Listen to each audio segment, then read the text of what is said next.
Welcome to Chapter 3 of Starting a Successful Small Business, a course by Gary Johnson. Listen to the recording now and follow along with your book, or listen now and go to your book later for further reinforcement of the details. Let's join Gary now as he presents Chapter 3, Studying the Feasibility of Your Business. Chapter 3, Studying the Feasibility of Your Business.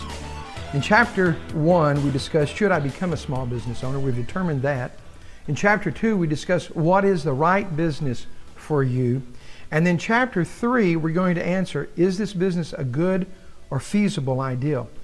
The areas that we're going to be covering are how to do a preliminary analysis, how to make sure you get behind the numbers of the business. We're going to look at the feasibility study, which includes not just market research, but it also includes the competitive analysis in the industry and cost analysis. In other words, if you're going to do something, we want to make sure that we're getting an adequate return on our investments, and that's part of our market research. We're going to look at break-even analysis, one of the most important things as a small business owner we can do.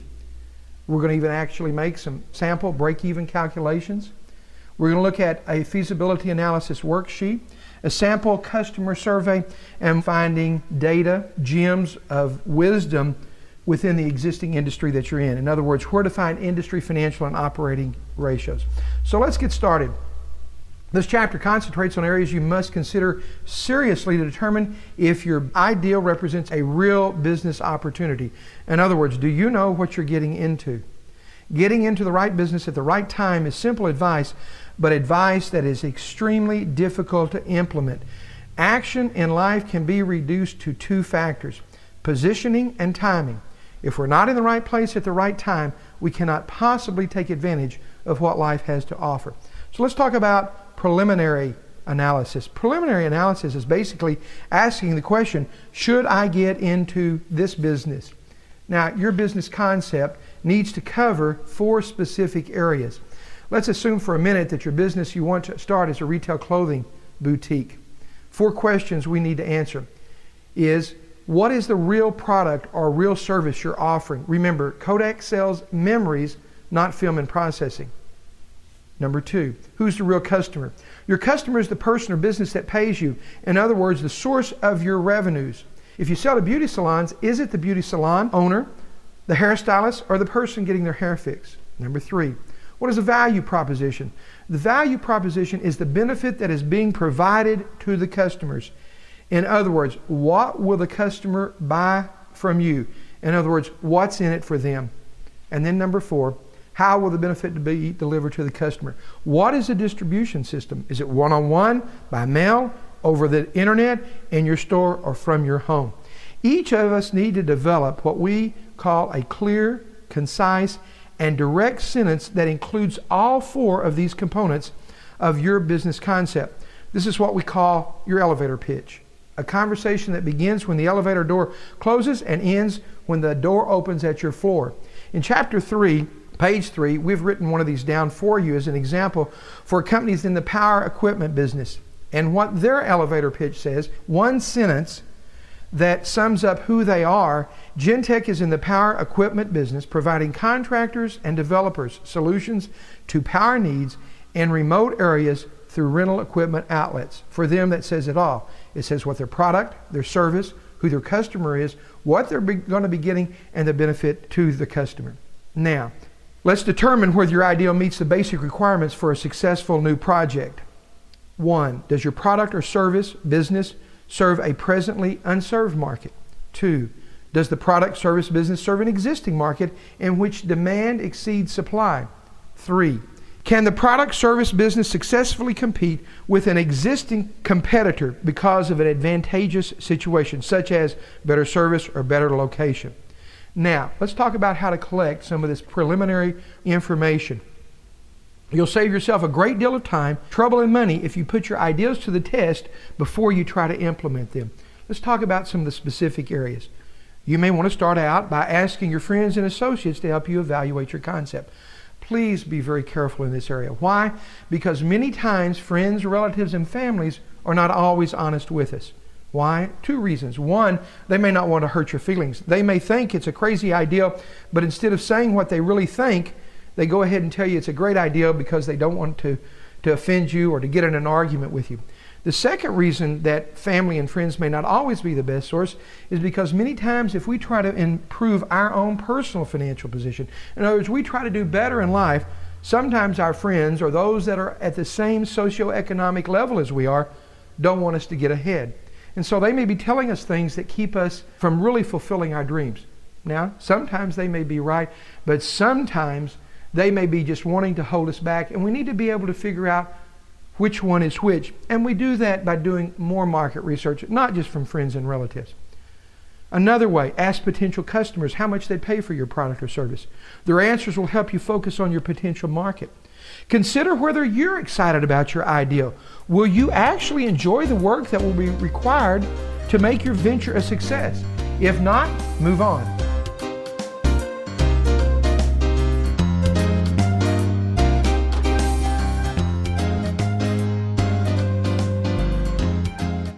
The feasibility study, getting down to details. On page 5 of chapter 3, we have the 3 areas broken down that you need to complete before you move ahead with your business, or if you've already moved ahead, to go ahead and relook at, because it can change the direction that your business is moving. So let's talk about those quickly. The first one is market analysis. Market analysis is who are our customer targets, how big is the market growing, and what are the costs required to reach that market. Number 2, competitive analysis. Who are your major competitors? Remember, if you're selling pizza, it's not just necessarily your competitors are the other pizza makers. It's everybody who's selling food in that price range. Is your product or service superior to the competition? Would it be easy for competitors to duplicate your product or service? What are your competitors' strengths and weaknesses? And how will competitors respond when your firm enters the market? And how will you get their customers to come to you? Number 3, cost analysis. What will it cost to start and run your business? Where will you raise the money? How much can you reasonably hope to make in the business? What volume of sales will be required to break even? And what volume of sales is required to earn a reasonable return on your investment? So let's look at number 1, market analysis. On page 3-6, we begin to ask the question of who, what, and where. What is market research? To put it formally, in the words of the American Marketing Association, marketing research is the systematic gathering, recording, analyzing of data about problems relating to the marketing of your goods and services. For a successful small business owner, you must know the market. To learn the market, you must analyze it, a process that takes time and effort. Let's talk about some of the questions that you're going to need specifically to be able to answer. One of the most important is, who is your customer? Each of you need to be able to take out a piece of paper, and on that one piece of paper, you need to define specifically who your customer is. It's probably not everybody above the age of 5, but it's a specific target market. So some questions that you need to be able to answer. Do you know who your customers will be? Do you understand their needs and desires? Do you know where they live? Will you be offering the kind of product or services that they will buy? Will your prices be competitive in quality and value? Will your business be conveniently located? Will there be adequate parking facilities? Market research is not a perfect science. It deals with people and their constantly changing likes and dislikes. Now let's talk about market segmentation. How do we segment that market? In other words, each group or segment can be targeted by a different marketing mix because the segments are created to minimize the differences between respondents. Let's talk about what does that mean. There are good reasons for dividing a market into smaller segments or smaller pieces. The primary reasons are easier marketing. It's easier to address the needs of a smaller group of customers. In other words, you can't sell to everybody in the United States when you start off. You need a tight group of customers who are really excited about what you have. Find niches. Identify underserved or unserved markets. Using niche marketing segmentation can allow a new company or product to target less contested buyers. Do something or find an area that customers are being underserved. When do you do market segmentation? First of all, we got to make sure the market is big enough. Market must be large enough to warrant segmenting. In other words, don't try to split a market that's already very small. Differences. Differences must exist between the members of the market. In other words, you've got to be able to put people in different categories. Are we looking for people between the ages of 25 and 45, married and kids? Are we looking for single people that might need our product and services and that are only living in apartments? Once the market is segmented, you must be able to design marketing communications that address the needs of the desired segments. And then last, you must be able to reach that market through a particular advertising media. Whether it's newspaper, one-on-one, a referral system, coupons, direct mail, you've got to be able to reach that market. What information to use to segment a market or to classify that market? 4 basic areas. 1, demographic variables. What does that mean? Age, gender, income, ethnicity, marital status, education, occupation, household size, length of residence, type of residence, to name a few. Geographic variables. The city, the state, the zip code, the census tract, the county, the region, metropolitan or rural location, population density, even the climate.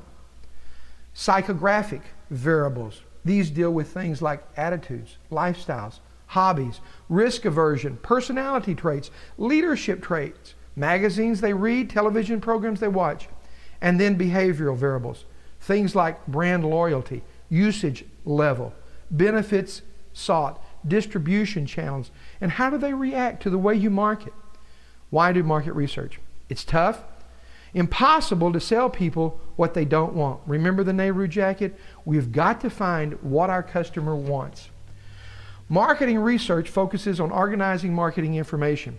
It ensures that such information is timely.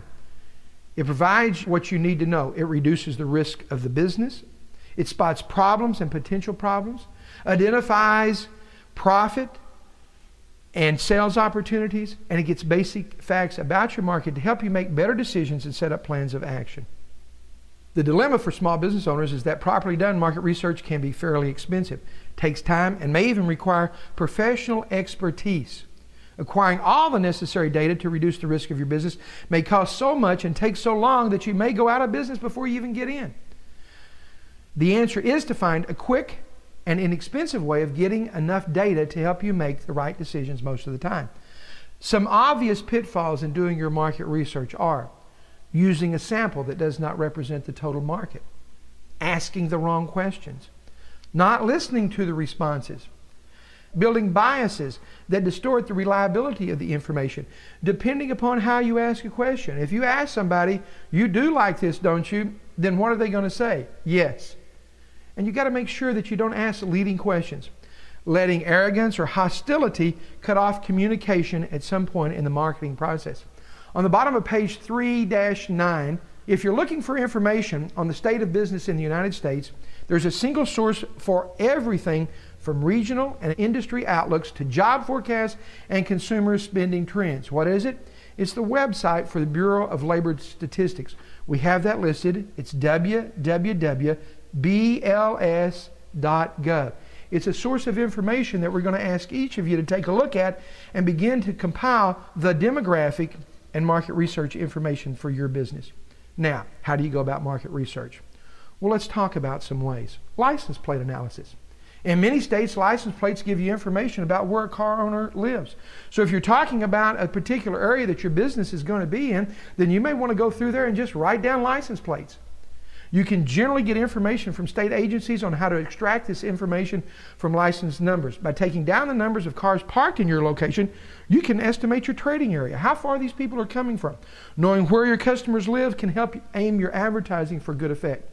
Telephone number analysis. Like license plates, telephone numbers can tell you the areas in which people live. You get customers' telephone numbers on sales slips from checks, credit cards, and the like. As noted before, knowing where your customers live can give you an excellent idea of the way they live and what they're like.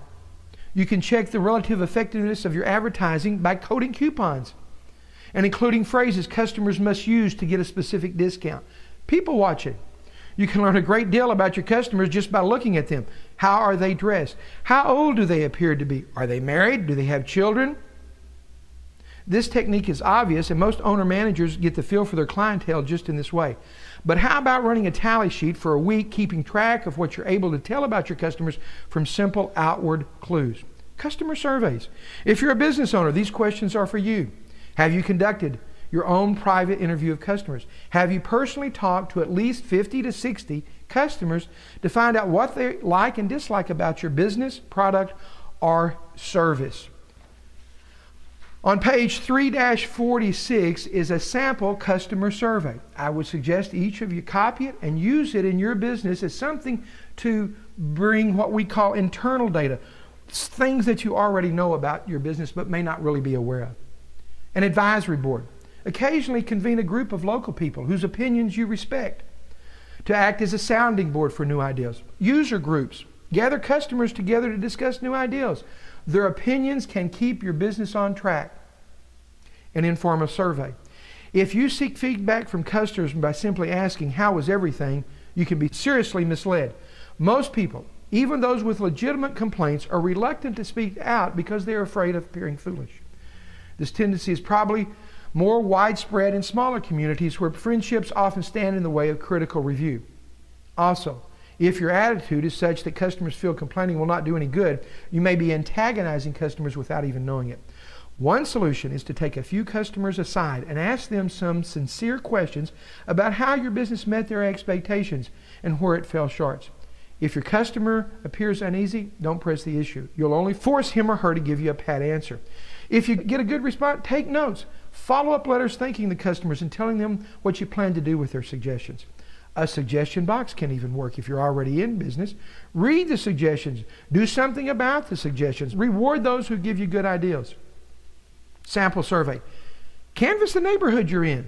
You know, if you're opening up in a particular area of town, then what I would suggest you do, you get you 1,000 business cards, and within 45 days you need to give each one of these 1,000 business cards out personally by saying something like, "My name is Gary Johnson. I've just opened up an accounting practice in this area, and what I'm doing is coming by, meeting my neighbors and saying hello. I'm sure you've already got someone that is your CPA, but just wanted to say hello, and if you ever need anybody in this area, let me know." And then follow that up with a thank you card. What you've done is put yourself above and beyond the average person out there. Get 10 to 15 people together in a relaxed setting and encourage them to talk about products or services that they like or dislike. Use somebody yourself as a moderator of the group. Tape record the session. Brainstorming. This is a variation of the focus group in which participants are encouraged to free will in their thinking to produce as many suggestions as possible. Complaint analysis. Encourage your customers to contact you directly if they have complaints. Comparison shopping. Arrange with someone in a similar business located out of town to come to your shop, your business, or your service, and several of the competitors. Then return the favor and compare notes. This will avoid the danger of your becoming complacent about your premises and overlooking things that may be annoying or confusing to your customers. Customer analysis. Each of us should tabulate the following information about our customers on a regular basis, such as the age of our customers, the size of the buying group. Is it families? Is it single parents? Is it the kids that are buying? The sex of the decision maker, geographic location. Sort checks and sales slips by zip code or ask customers to mark their home on a map with a colored pencil. Average amount of the purchase. Was it a coupon purchase? Was it a service? How many times have they used your service in the past? What radio stations do they listen to? What newspapers do they read? Or do they even read a newspaper in this electronic age? Full price buyers versus those who respond to sales or specials. A businessman's judgment is no better than his information. Keep a customer want list. Keep a notebook at your cash register or front desk or in your office and write down every request you receive for items or for service that you don't handle. A periodic review of this list will give you valuable clues about sales you're losing on new products and services, what you should be carrying. Industry analysis on business trips or vacations. Vacations, of course, that you're going to turn into a business trip, right? We show you how to do that in the class. Visit businesses similar to yours. Take pictures of signs, storefronts, displays, and talk to the owners to compare notes on new products, services, or marketing techniques. If you're talking to somebody that's 1,000 miles away from your business, they are not going to be competition or a threat for you or them. They're much more likely to share information about their business than your next door neighbor. Sales representatives. Representatives who call on other similar businesses in your area can provide valuable information on business trends, new items and changes in the industry. But be sure this is an individual that you can trust and not someone just wanting to set you up for a big order. Exit interviews. When someone leaves your employ, be sure to spend sufficient time to find out exactly why he or she is leaving. Probe deep to learn what may be occurring in your business that causes hard feelings, employee conflict, or customer dissatisfaction. It is important that your employees leave with a good feeling about you and your business so that they will not spread unfounded rumors. Now, external methods. Once you've exhausted all the services that you can do about your own business, things that you can do, where do you go? Well, the next step in the process are do what we call primary and secondary market research on the outside of your business. Primary market research is what you do yourself. It's you going out, gathering, collecting information. Secondary market research is what somebody else has already done. It's information that's been collected by other companies, trade associations, or businesses. Where do we start first? We start first with secondary market research. Why? Because we don't want to have to reinvent the wheel. If it's already been done, somebody already knows, then let's take their information and then put on top of it what we personally come up with. Now, where do we get this information? I want you to turn to page 3-47, page 47, chapter 3. And it's titled, Where to Find Industry, Financial, and Operating Ratios. Folks, there is so much information available to you out there. It is unbelievable. There are gems of wisdom available to you. Information. Let's talk about where to get it. First of all, there's a couple of books that I would like each of you to take some time and effort and energy to look for. One is called the Small Business Source Book. This is available in the library. It's a very expensive book to purchase, so you need to go to one of the major libraries, and you might want to check and make sure before you go that they have it. It's normally in the business section, and it's normally available from the reference librarian. What is in the Small Business Source Book? An unbelievable amount of information about most businesses. Not every business, but we'll talk about where to find every business in a minute. But most business. What does it include? Let's say that I wanted to open up a pet store or a business to provide services to pets, whether it's boarding or whether it's a pet product or service, whatever the case may be. If we will look in this section of the Small Business Source Book, we will find pet store/services.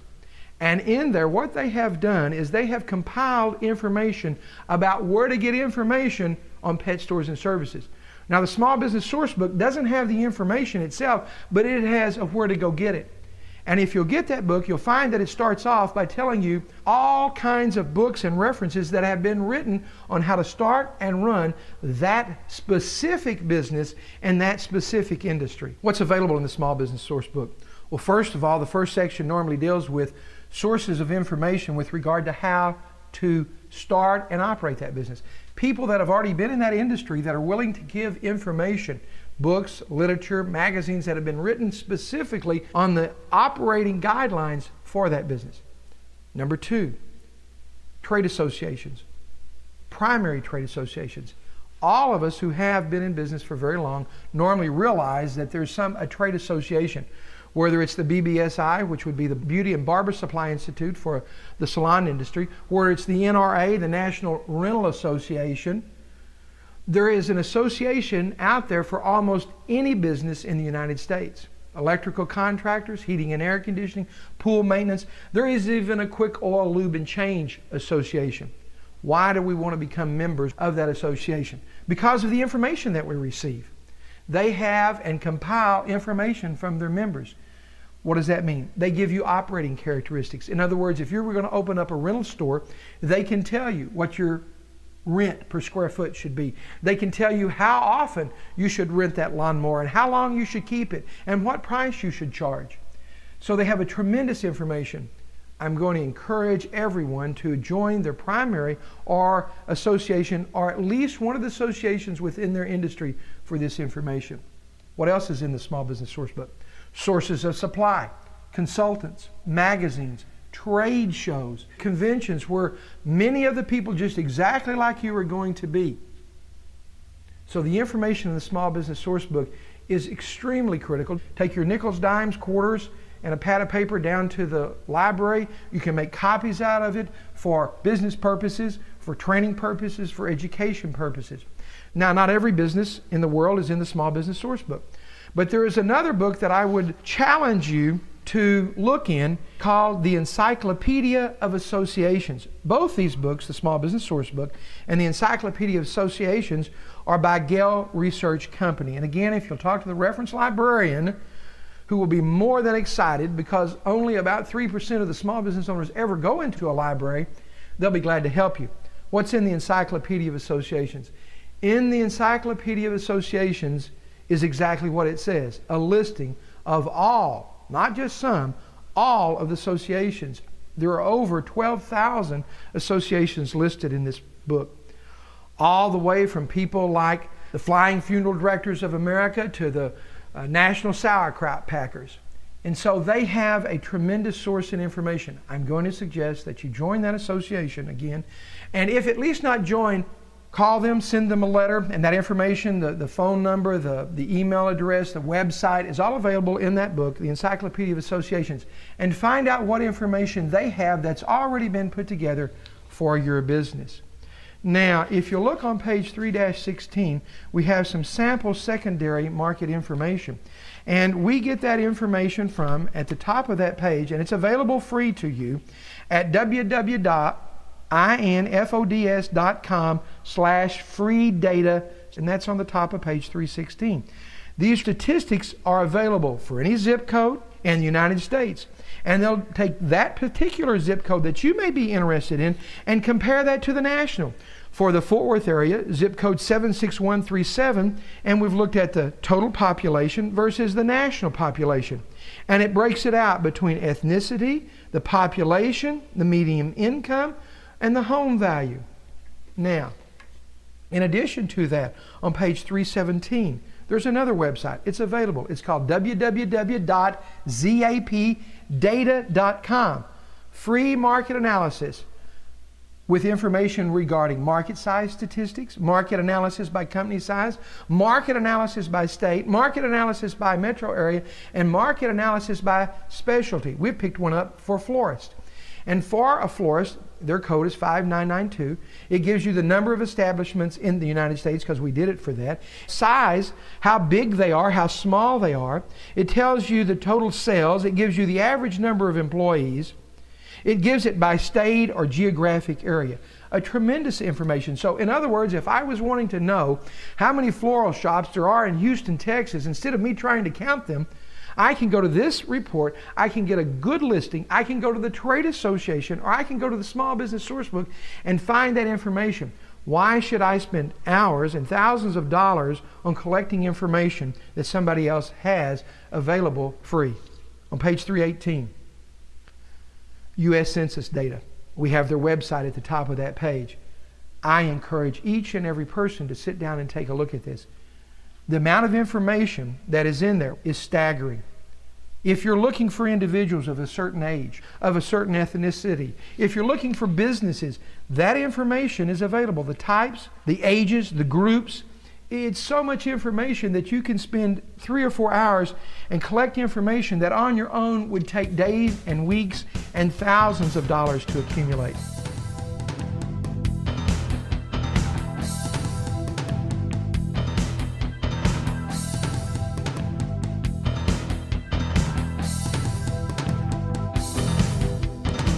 Now, a 4-step approach, market research. And this section contains some review of the previous sections on market research, but will give you another outline to follow for getting it done. Often people are overly optimistic that everyone will want to buy their product or service. And if you think everybody wants to buy your product and service, that can be a real problem. Why? Well, the biggest drawback for a startup business in looking at an enormous potential market is getting a compelling sales offer to customers. Imagine that you've just introduced a brand new astounding widget. It slices, it dices, it grooms the dog, it does the floors, it arranges flowers for only $49.95. Everyone who tried it loves it. How do you tell everyone in the world? You can't. It's too expensive. So you've got to do what? You've got to be able to segment that market like we've talked about. You've got to be able to get to the people who really are willing to buy your product or your service. So let's talk about these steps. Ask your potential buyers.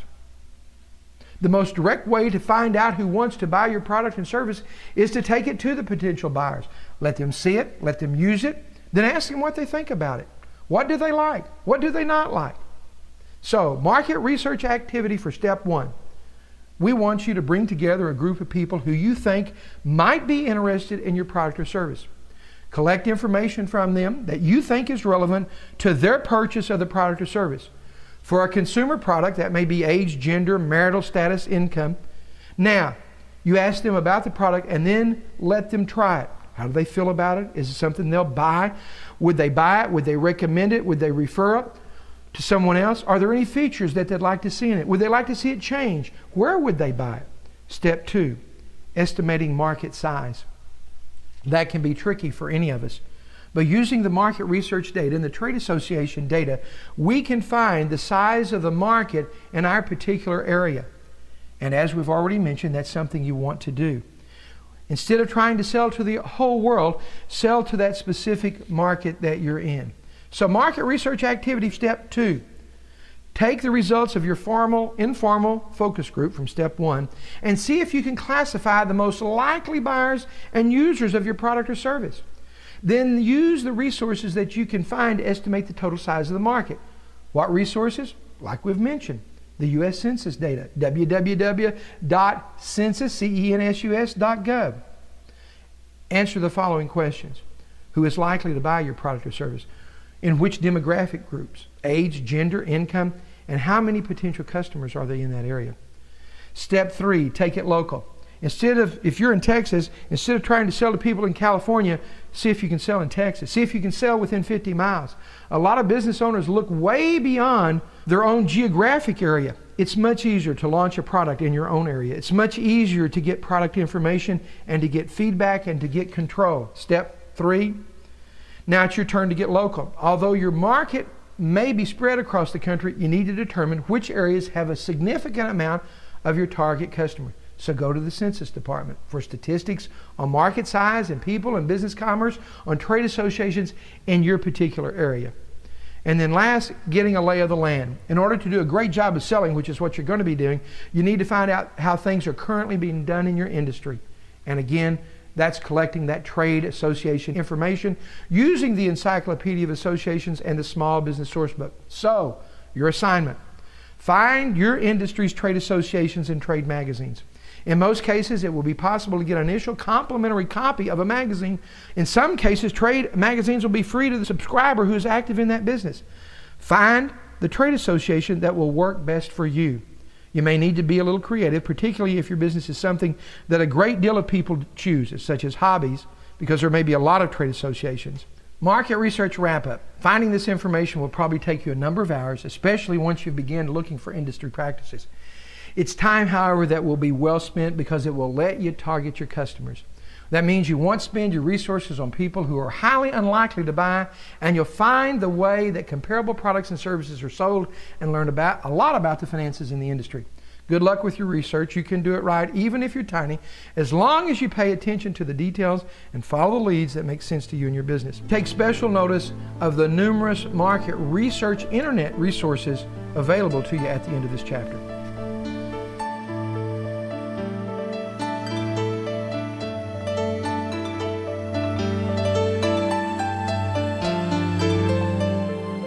Competitive analysis, 3-24. Who is the competition? Check them out. What are their strengths? What are their weaknesses?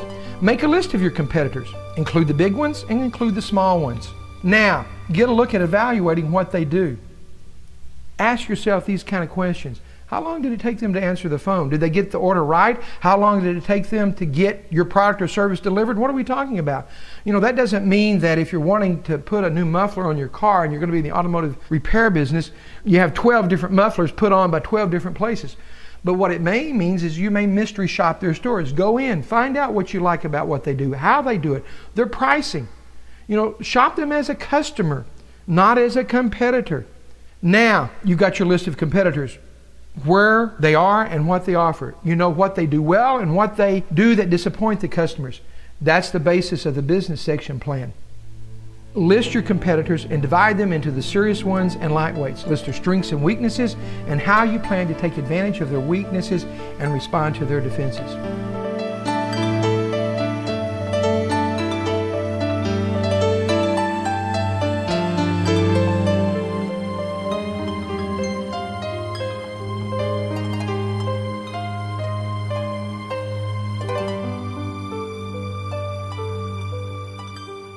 Page 27, Chapter 3, Cost Analysis. Now, there are 6 specific areas to help tell you how much money you'll need and when you'll need it.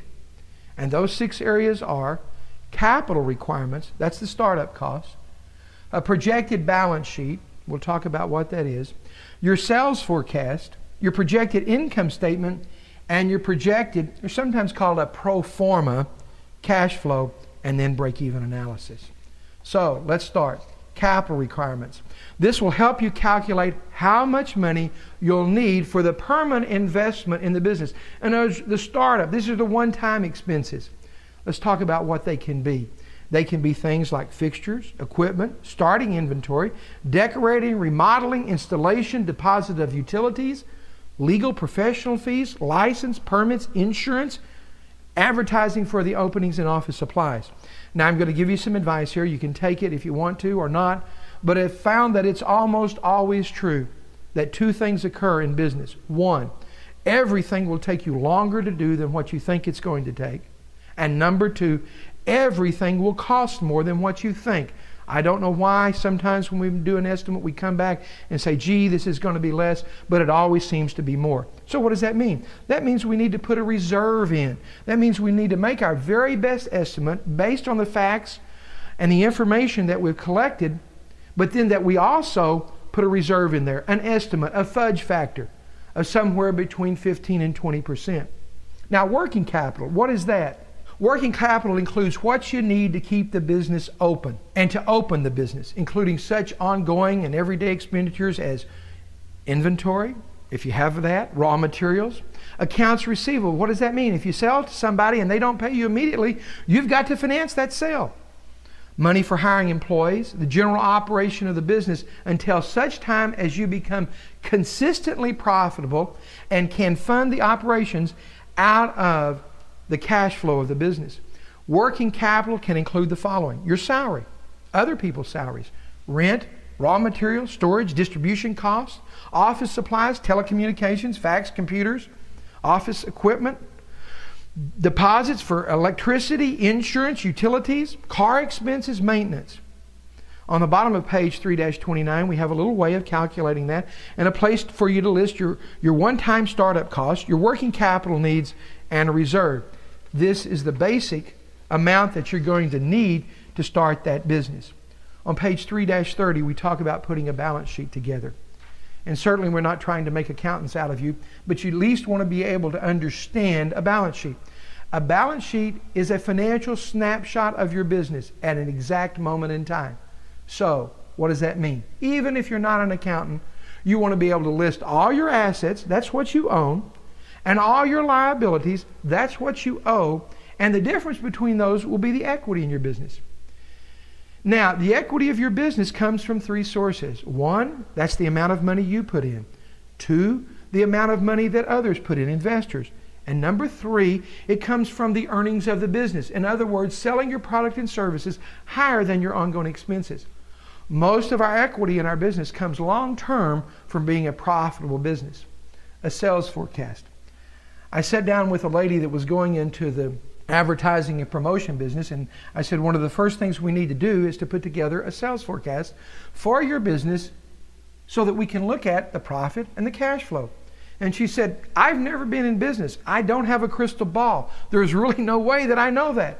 And I said, I understand that. She said, so I guess I won't put that together. And I said, no, even though you've never been in business and are saying, how can I possibly guess the amount of sales we'll make?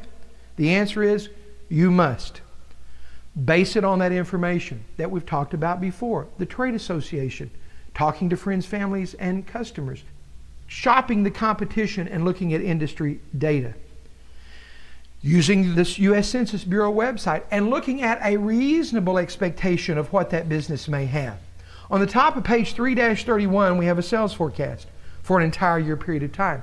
And as you're putting your business plan together, and we'll go over that in chapter 6, we want to make sure that you understand that a sales forecast is nothing more than an estimate. I would suggest that you put 3 sales forecasts together.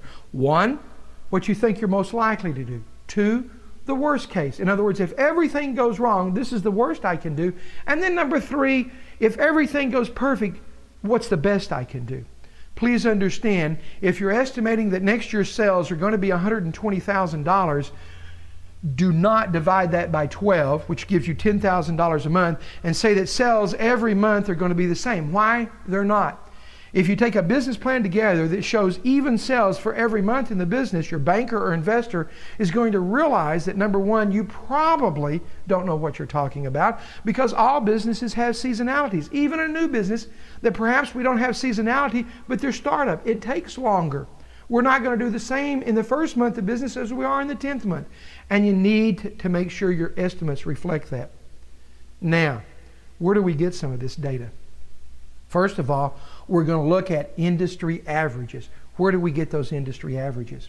Again, at the end of the chapter, you'll find a list of all the places that you can get financial projections for information. One, again, of course, and we're harping on that, is the trade association, because they collect that information. In other words, if I opened up a flower shop and I wanted to know what my square footage rent should be, the cost for my rent, then I can go to the trade association and find out that it's going to run approximately 6%. And if I do, and my sales I estimate them to be, once I get going, a couple of $100,000 a year, then I take that 6%, multiply that times the $200,000, and I come up that my average rent should be about $12,000 a year, or about $1,000 a month. Another place this industry information is available to you is in a book called RMA Annual Statements. We also have that listed. RMA Annual Statements stands for Robert Morris and Associates. And it has approximately 350 different industries out there. And it has all the financial ratios. In other words, what should your advertising be as a percent of sales? What should your employee cost be? How much should you make? Folks, you can use this not only in the startup phase of your business, but as your business continues on as a budget guideline. In other words, how much should I be spending on each of these areas? And on the bottom of page 331, we show you how to calculate that, and it's a pretty simple process. Now, some of the other things that you need to be able to calculate. If you sell a product, then you're going to have a cost of goods sold. And cost of goods sold is nothing more than the cost of the product that you're selling plus all the costs to get it in. Cost of goods sold does not include advertising, marketing, rent, or utilities. It's just the cost of the product that you sell. And that's why it's called cost of goods sold. If you're a service business or a purely service business, you won't have a cost of goods sold. You'll just have your operating expenses. But we need to make sure that we put those in and that we group our expenses into 2 categories. Those are expenses that are variable and fixed. Well, let's talk about that just for a second. A fixed expense is an expense that stays the same over wide ranges of business activity. What does that mean? Rent. In other words, if you spend $500 a month for rent, your landlord really doesn't care whether you have 0 in sales or $1 million in sales. The rent is still $500 a month. Now, that doesn't mean that $500 a month is going to be your rent forever, because we know if we have to expand or move locations, that rent will change. And so what am I saying? When your fixed costs change, you have to recalculate those. What it also means is your break-even point changes. Variable costs. Variable costs are those costs that change in direct proportion to the business activity. In other words, sometimes they're called direct costs. And they're a function of sales or activity. What kind of costs look like a variable cost? Well, certainly the cost of goods. Commissions, maybe direct salary and labor. And we need to calculate those and prepare an income statement. Now, an income statement is nothing more than a listing of all your income minus all your expenses. And you do want to set up, and we'll talk about this later on, an accounting and record-keeping system that's going to be keeping up with this information. But when you're looking at your market research, there's no need to have an accounting system, but there is a need for you to make sure that you've got a budget and a plan. And you want to faithfully compare once you've got this plan together, your 12-month income statement with the actual sales and expenses. On page 350 and 351 and 352, we give you a cash flow worksheet. Although your cash flow and income statements appear to be similar, there is a very important difference.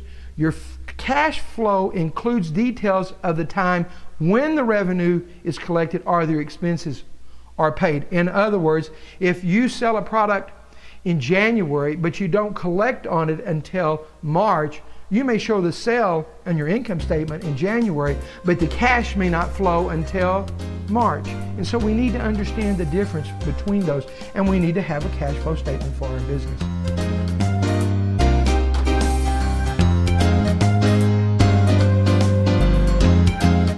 On page 3-35 is break-even analysis. Break-even analysis can be one of the best tools that a small business owner has available underneath them. Now, it may be a little confusing if this is the first time that you've seen this. Sometimes it's called cost, volume, profit analysis, or CVP. In other words, we want to know what the cost of operating our business, the volume that it has to operate at, and the various profit levels at those volumes. Now, break-even analysis is nothing more than defined as the point in which sales are equal to cost. In other words, sales minus costs are equal to zero, the break-even point. And you need to know that point. Now, once you find the break-even point of your business, that's not a place you want to operate around. Why? Because if you operate at the break-even point, which means that if you operate around that break-even point, a little above or a little below it, it means you're constantly having a little profit one month and the next month a loss. And so you're not being able to communicate or to develop enough profit all at one time. So what you want to do is find the break-even point of your business. Move far enough to the right. In other words, move far enough beyond that so if your sales dip a little bit, you're still above the break-even point. In break-even analysis, you have to be able to categorize your financial statements, your profit and loss statement, which is like a moving picture of your business. You have to be able to take those expenses and put those into the two categories we talked about before, variable and fixed expenses. The very basics are covered all the way from pages 335 through 340.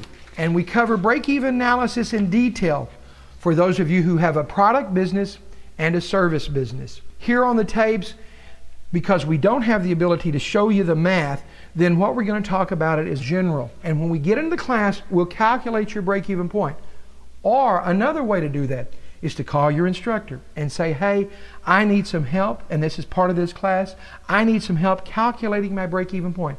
Schedule a meeting with your instructor, and your instructor will go over in detail with you how to calculate your break-even point and the point at which you can make a reasonable profit.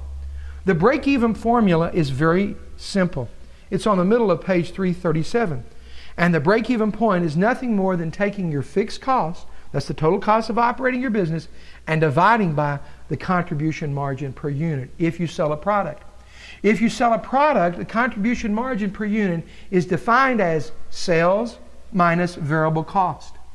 Variable costs are all the cost. So if I was selling long stem red roses from a kiosk on a shopping center parking lot, and I were to sell these products for $15 a dozen, that was my selling price, and all my variable costs, what do I mean by that? That means that's the cost of the roses that I get them from, whether it's shipped in from Colombia or next door. It's the cost of the box that the roses go in. It's the card that goes with it. It's the ribbon around the box. In other words, all the variable direct costs of that dozen roses is $5. My contribution margin is 15 minus 5. That's $10 per unit. Contribution margin per unit is defined as selling costs minus variable costs. So for those of you who have a product to sell, all you have to do to calculate your break-even point is to take your total fixed cost and divide by your contribution margin per unit. For those of you who have a service business and you're not selling a product, the formula is, the break-even point is fixed cost divided by contribution margin percentage. Now we're going to work some problems with you in class, and there's several in your book that you can go through in some examples. But for a service business, we don't look at units because we're selling a service, and we look at dollars. The contribution margin percentage, what is it? It is total sales minus variable costs divided by total sales. Well, total sales minus variable cost is actually what? Your total contribution margin. Now, why is it called contribution margin? It's called contribution margin because it's the amount we have available to cover fixed costs and profits. We've covered our variable costs by taking sales minus variable costs, and we've come up with that contribution margin. So for a service business, the break-even point is fixed costs divided by contribution margin percentage. Again, contribution margin percentage for a service business is sales minus all variable costs divided by sales. And we'll work some problems with you in class on that. On page 41, chapter 3, is your break-even formula homework. We want you to calculate the break-even point for your business. Now, if you're already running your business, we need to take your actual financial statements.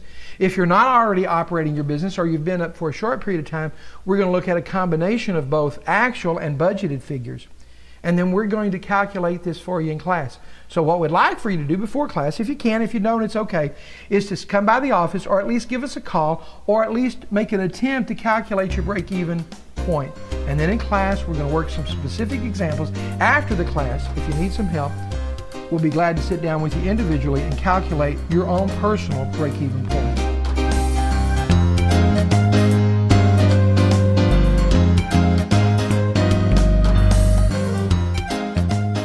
On page 3-42, we have our feasibility analysis worksheet. Each of you should complete pages 342 through 345, and that's your feasibility analysis worksheet. You know, I know it's a lot of work. I know it's a lot of information. It is important. If you're getting ready to pour your life savings and career into a business, we do want to make the right decisions. And this is a way of quantifying that. Now, it can take several hours, several weeks, several months to put this information together. But I hope you agree with me that this is what you really need to do. So let's just look at it a little bit on page 42 again, chapter 3. We want you to look at the population market. You know, define the geographical areas from which you realistically expect to draw customers.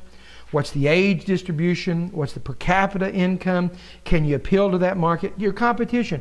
Who are your competitors? What are their strengths and weaknesses? What are their particular ways of operating? How do they price? How do they promote? Do you know of any new competitors? Do you know of any competitors' plans for expansion?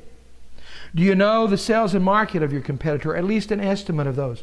Do you know the profit levels in that industry? Where are we going to get that? Again, the trade association. Can you compete with the competition? In the sales area, have you determined the total sales volume of the total market in your area using the census data? How accurate do you think your forecast of total sales is? Have you put in the best case, worst case, and most likely case for sales? Is the sales per square foot for your competitors? Do you know what it is? Do you know what it is for you? What are the condition trends that could change your forecast?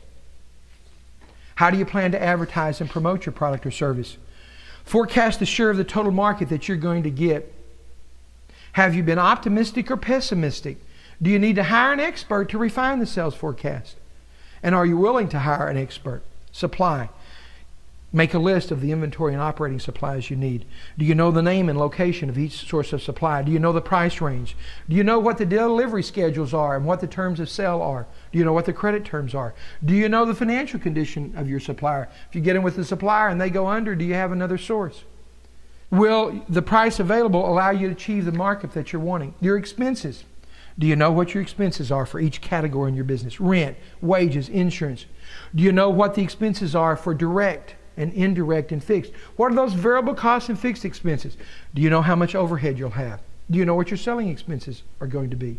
Miscellaneous. Are you aware of the major risks associated with your industry? Can you minimize these risks?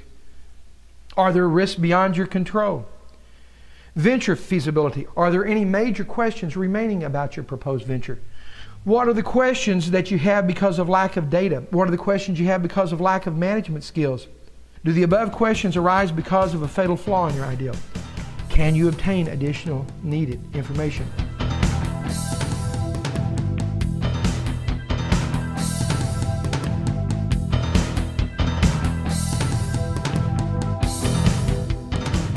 On page 346 is an example of a sample customer survey for those of you who are talking specifically to your customers. On page 348 is some selected operating ratios. And this is compiled from one of the books that we list as a source called the Business and Industrial Financial Ratios. We've shown you where you can collect this information. And even if you collect it once, does that mean you should never go back and look at it again? No. Over a period of time, operating characteristics change of businesses and industries. So you want to make sure if this is what I started with 5 years from now or 3 years from now, is it the same number? We've given you some typical information so that you can know what the typical industry cost of sales is by industry, the gross profit margins, the operating expenses, that includes rent, utilities, overhead, and the operating profit. What can you expect? Because you're going to see some businesses have higher margins than others.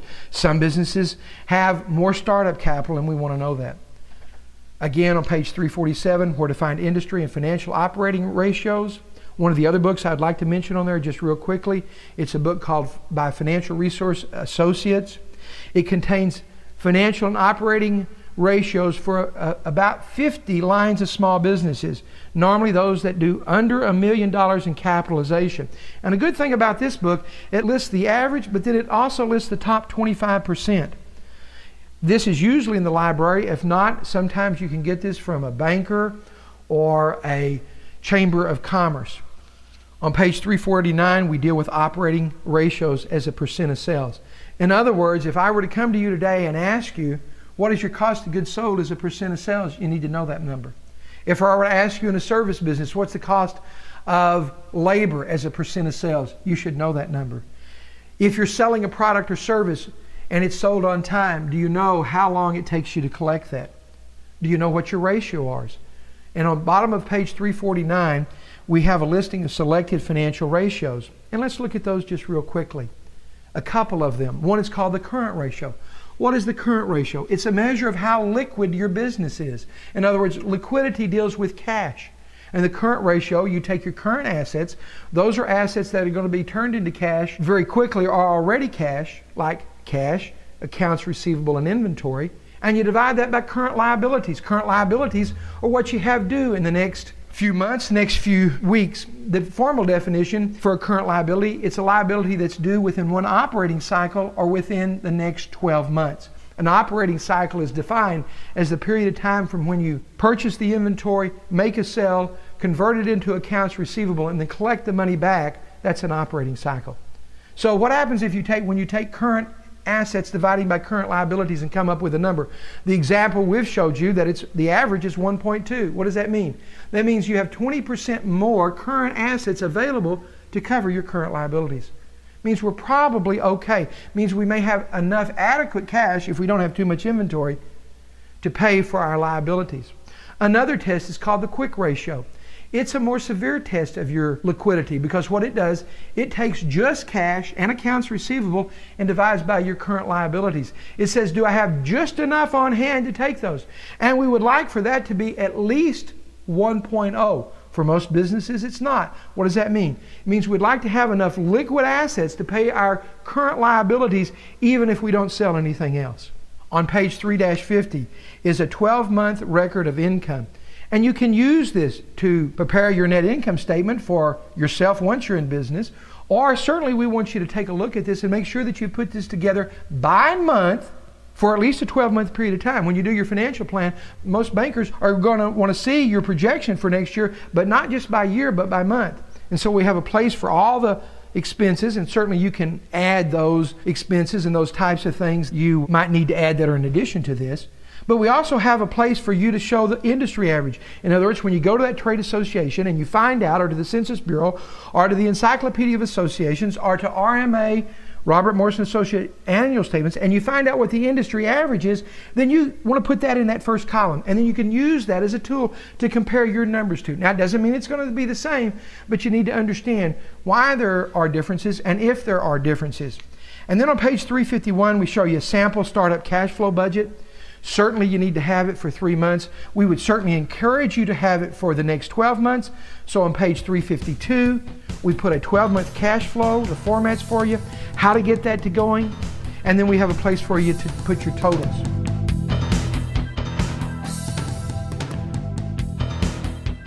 Page 3-53, the online sleuth, market and competitor research via the web.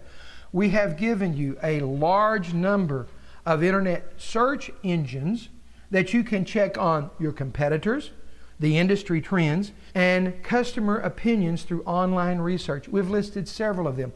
Now, some you have to pay for, like Hoover's Online. It's $9.95 a month. The service, when we put our book together, was free for those of you who are American Online subscribers. What does it give you? It gives you the income statement, balance sheet numbers, and detailed profiles of nearly 2,500 public companies. Now, you're saying you're not a public company. I understand that. But the same problems and the same challenges that public companies are having with regard to market and sales and competition, you will have the same. The U.S. Security and Exchange Commission provides a home page, www.sec.gov. It's a tremendous amount of information.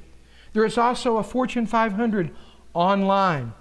It gives a list of the fastest growing companies in the country, information on thousands of privately held companies that have made this list in the past 8 years, included revenue, profit and loss, number of employees, and web links.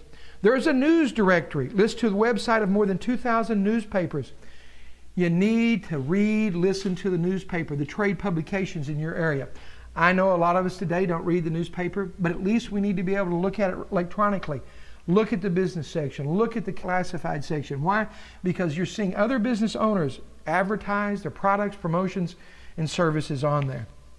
In summary, Chapter 3, we have dealt with the feasibility of your business all the way from market research to cost analysis. Again, we know it's not easy, but it is one of the most important things that you can do in your business. When you come to class, bring your business plan if you've put it together. If you haven't, then we're going to make a good start with you on the class to put your business plan together. This is the end of Chapter 3.